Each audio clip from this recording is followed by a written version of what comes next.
আসসালামু আলাইকুম। আজকের এই পর্বে আপনাদের কিছু বাক্য আমি পড়িয়ে দেব। তো শুরু করা যাক। আমি এটা লিখলাম, এটি হচ্ছে জিউতের সাথে দিলাম অ, এটি উচ্চারণ হলো ঝ। জিউত শুরুতে থাকলে ঝ হয়ে থাকে।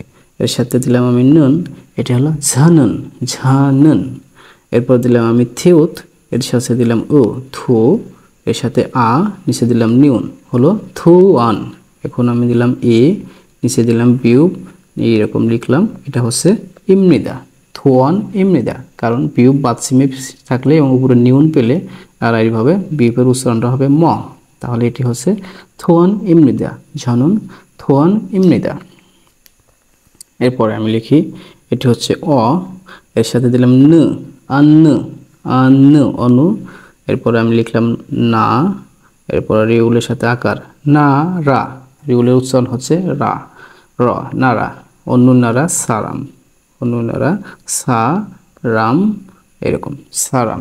আরেকটা আছে এরকম ইমনিকা, ইমনিকা। এটির উচ্চারণ হবে ইমনিকা, কারণ বিউব উপরে নিউন পাওয়াতে ম উচ্চারণ হচ্ছে।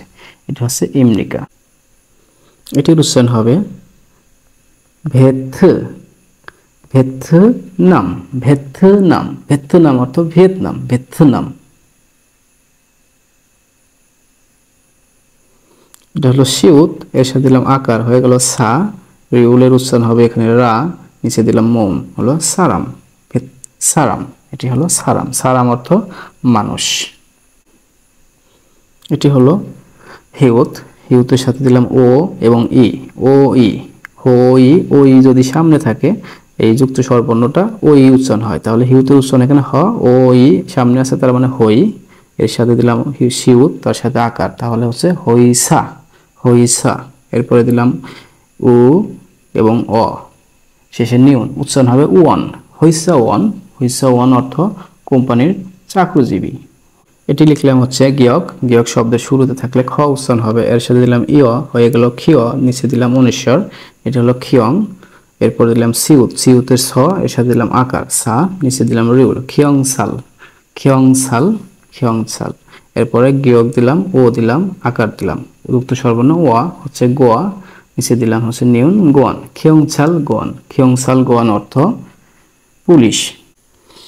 সিউত লিখলাম, সিউতের উচ্চারণ স, এর সাথে দিলাম ওকার সো। বিউপের উচ্চারণ হবে এখানে বাং, সোবাং, সোবাং। বিউপের উচ্চারণ ব এবং ভর মাঝামাঝি হবে, কারণ বিউপ নিচে বাতসিম পেয়ে গেছে, এই কারণে ব এবং ভর মাঝামাঝি উচ্চারণ হবে সোবাং, সোবাং। এরপরে গিয়কের সাথে ও আছে, তার মানে গোয়ান, সোবাং গোয়ান অর্থ দমকল কর্মকর্তা। এটি হচ্ছে গিয়ক, সামনে থাকলে হবে খ, এর সাথে দিলাম অনুস্বর খো, নিচে দিলাম এরকম ইউ, যাতে খ অনুস্বার হলো খং। মৌম ম, এর সাথে দিলাম উ, মু, খং মু। এরপরে ইয়ং এর সাথে ও এবং ন দিলাম, এটা হলো ওয়ান, খং মু ওয়ান। খং মু ওয়ান অর্থ হচ্ছে সরকারি কর্মকর্তা, সরকারি কর্মচারী। লিখলাম জিউত, জিউতের সাথে উচ্চারণ অ থাকলো, তাহলে হচ্ছে জ। এরপরে দিলাম মৌম, তাহলে হচ্ছে জম। এরপরে ইয়ং, উ এবং ন, এটা হচ্ছে ওয়ান, জম ওয়ান।